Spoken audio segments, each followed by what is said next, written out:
Morning. Gotta make sure I don't slip on the ice. It's cold, isn't it?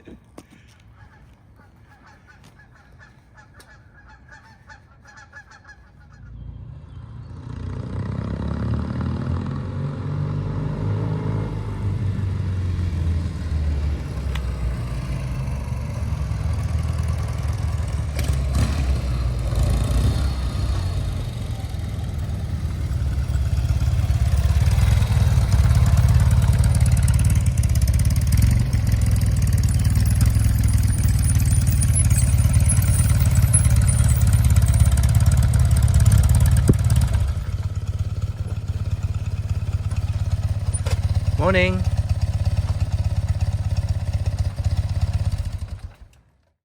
Inside of them. I've had those. It's my glasses. I know, that's my problem.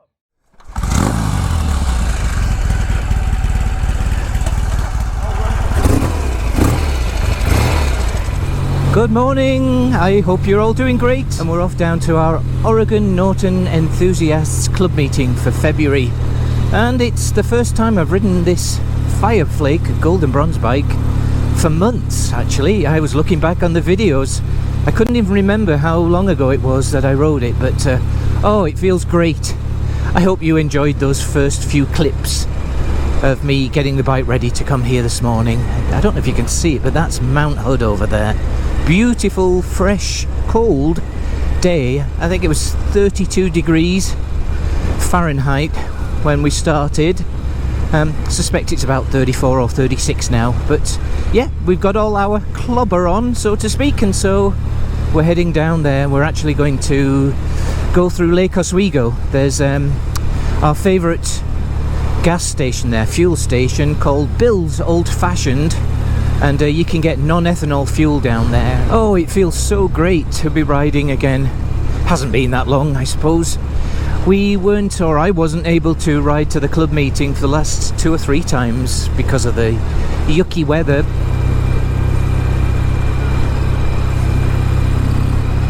Woohoo!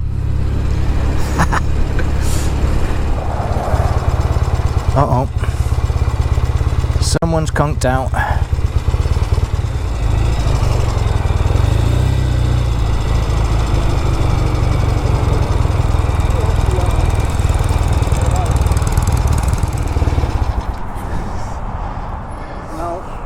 Is it not starting? It died at the Oh, okay. got one fuse here, and it, you know, I've Right. got it. Everything. Well, let's go back to Oh, the light's working now.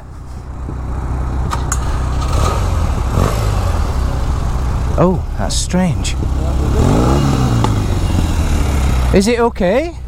I don't know. Do you want to try it and just go? Yeah, I hate to hold you guys up. I mean, do you want to go to the club? Mike, the farther away we go, the worse it's Oh, I know. I know. Do you want to, we'll just go back to my house? I hate to hold you guys up. No. That's what this is all about, George. No. Let's go back to my place. All right. Okay. I prefer not. Yeah, no, of course. No, please don't worry, George. No. It's lovely and warm now. Well, unfortunately, guys, we are on our way home to take a look at George's bike. It started, but unfortunately it conked out at the light, and he couldn't get it started for a minute or two. Finally got it started, and it looks like it's some problem with the choke. It looks like the choke's on, or something wrong with the carburetor or the air screw. The spark. So took the spark plug out, got a spark from that, checked the lights, ignition's working, tail light, brake light, everything's fine there, and fuel as well.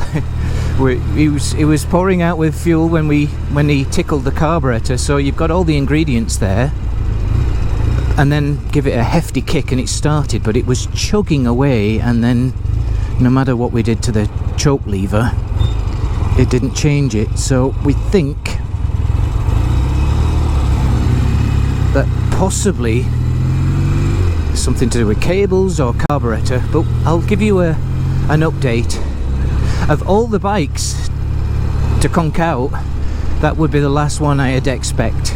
George has done, I think, 27,000 miles on that since he rebuilt the engine, and I have to tell you, it's perfect. You've seen that bike, right? So it would have been a complete surprise what happened there. Anyway, we're just heading back to my place, not too far away, and we'll take a look at it. Did not want him stranded in the middle of Portland, downtown or otherwise. It's a bit chaotic in the city. Oh, and I was really enjoying my ride. Never mind. Well, it might be a quick fix, in which case we'll hightail it over to the club. It's still early. We were actually leaving to go a bit earlier. But that's what this is all about, isn't it, guys? With these old bikes, this happens. And again, you know, I'm just grateful that we can get home. That's the secret. As I say, if your bike can get you home, that's a win. You just don't want to be stranded at the side of the road, because then you're going to have to start worrying about trailers and pickup trucks and stuff like that, which we don't want. It's a big inconvenience. I was just amazed at how many tools George has on his bike. He's got more on his bike than I've got in my garage. It was amazing. He had something for everything. Oh, it's a gorgeous day now. He seems to be doing okay. I'm just looking behind me every minute, and he's fine. This is such a comfy bike to ride. It's so easy. Oh my gosh, it seems so comfortable. The bars are great. You know, it's not like a cafe racer or anything, but it's awesome. I love it. Really easy and relaxed, and very comfortable.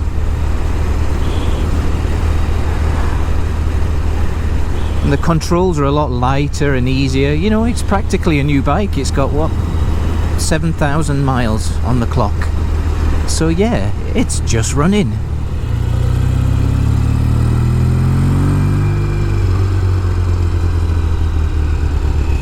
Well, let's take a look at George's bike and see if we can figure out what's going wrong.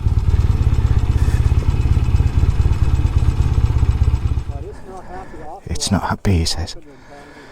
It's popping and banging. God, that's a beautiful bike, isn't it, guys?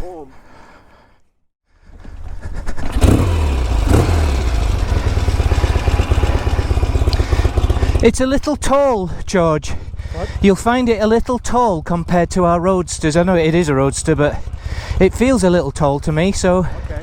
But everything's fine. Okay, thank you. The brakes are not brilliant, you know, but that's a commando.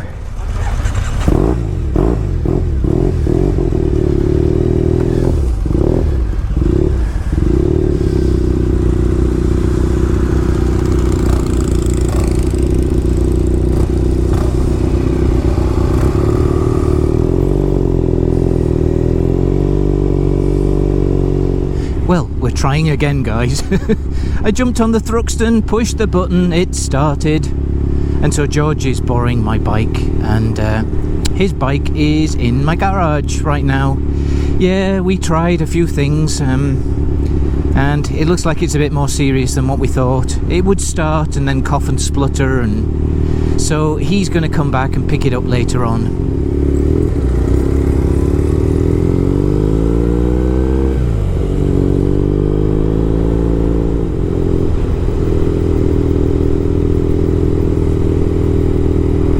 That's a very nice BMW.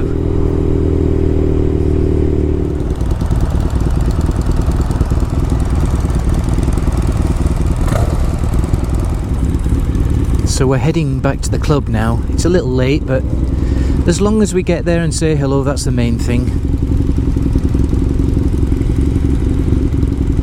Be interesting to hear what George thinks about the bike.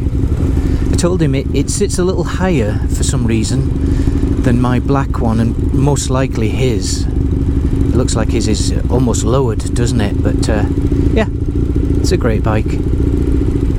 He looks a bit thinner on it than I do, that's for sure. Oh, this is so smooth. It just purdles along at this sort of speed. It's like as solid as a rock is this bike. It's so sort of heavy, I guess. I think I mentioned it before, but it's a little top heavy like this. It takes some effort. The tyres are obviously wider, but yeah, going around corners I've noticed you have to really push it in. Thank you for all your great comments about the BSA project, by the way, guys. Yeah, I really appreciate it, and thanks for your advice. A few little hints and tips that you've shared with me. Yeah, I appreciate that very much. A couple of things that I didn't do correct as well, so it's a learning experience, so I'm grateful for your advice, so thank you. Yeah, the front end's completely off now, and I have found something. I don't think it's serious, but the bottom yoke, the triple tree, is bent. And what I mean by that, it's not the stem, thank goodness. So the stem seems to be perpendicular to the tree itself that holds the fork tubes. But if you like, the holder of the tubes, the eyes, they're not parallel with each other, and so I'm going to probably have to bend them with some brute strength. And I looked back on the video and I thought, oh my gosh, did I bend those? Did I bend that tree when I was taking the tube nut off? And I don't think so. I really don't. I think it would hopefully take more than that to bend the triple tree, and I'm sure it will. And so George has kindly offered for me to go over there, and he's got a very strong vise, and I think he's also got a press as well, so we'll see what we can do there. But I'll show you how I check it for alignment and square as well. So I'm glad I took the front end off, and as you probably saw, those seals had it as well. They perished, although they were probably okay, but I'm glad that I took everything apart. Oh yeah, the other thing, the springs as well. The springs had shortened. One was longer than the other, and what else was there? Oh, the bushes. Yeah, I've ordered new bushes as well. They just plopped out of those fork legs, didn't they? And I don't know if that's the case for BSAs. I seem to remember with my old Triumph that it actually took a little bit of an effort.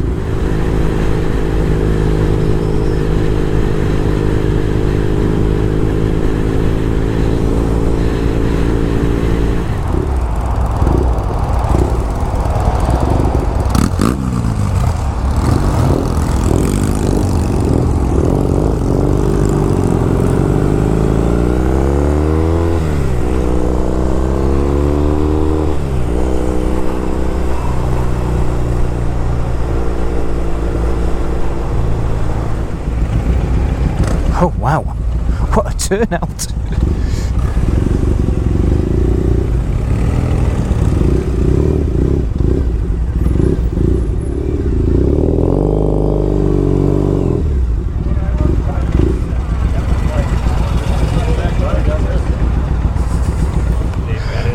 Wow, what a turnout.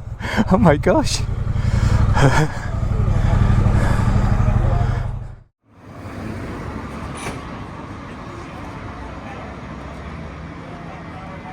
Wow.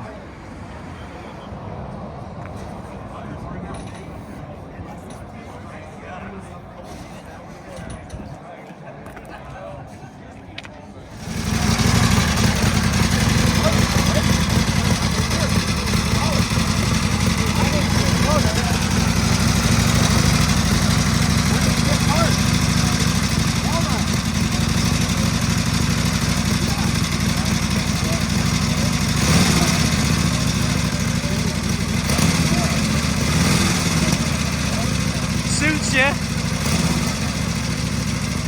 Get all that. I'm talking about the shape. The shape of the seat is very comfortable. Well, that is not the correct seat. Pistons or both? Yeah. You know, there's that 20,000, like 28, way ahead of Harley. You can't wear out a 101 Scout.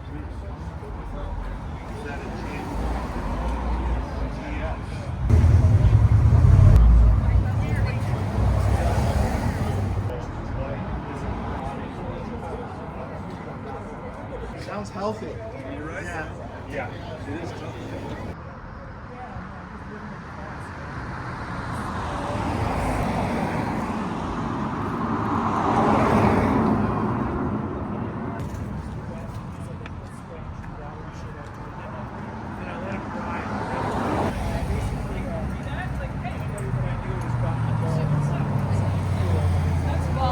Really tell it's a piece of wood, not just a regular old wooden board.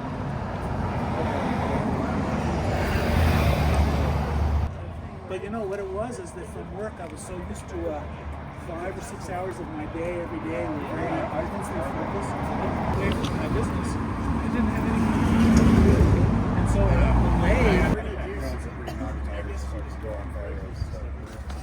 Wow. you can still clean them really well. It's amazing with Nobbies how well they grip. Yeah, it doesn't wobble very much. Alright, we're gonna wander inside and grab back to you. Yeah. Good to see you, Terry. Curtains good. Yeah, nice old Eldo. No, this is an ambassador. Like you said, I got it. Was that just a stock paint job? Oh.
Do you feel like Easy Rider on that?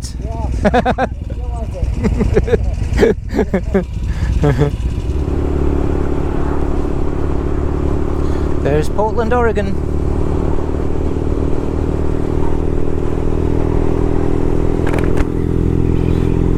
Well, I hope you enjoyed those few clips from outside the horse brass. Guys, what a fabulous turnout. I think we had 33 people inside and over 20 bikes I think outside. I didn't count them actually.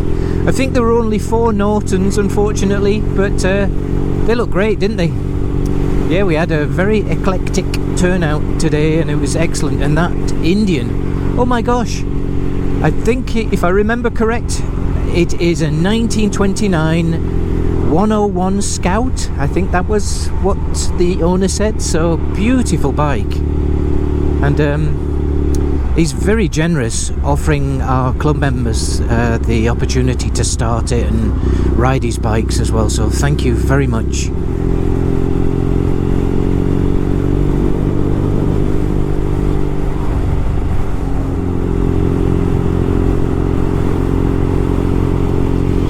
Ooh, very nice.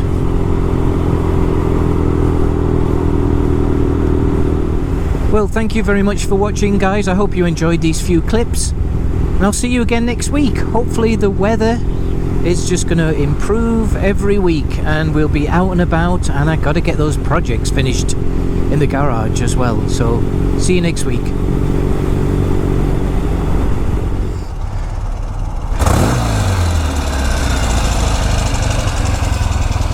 It's a good starter. Okay. See you guys.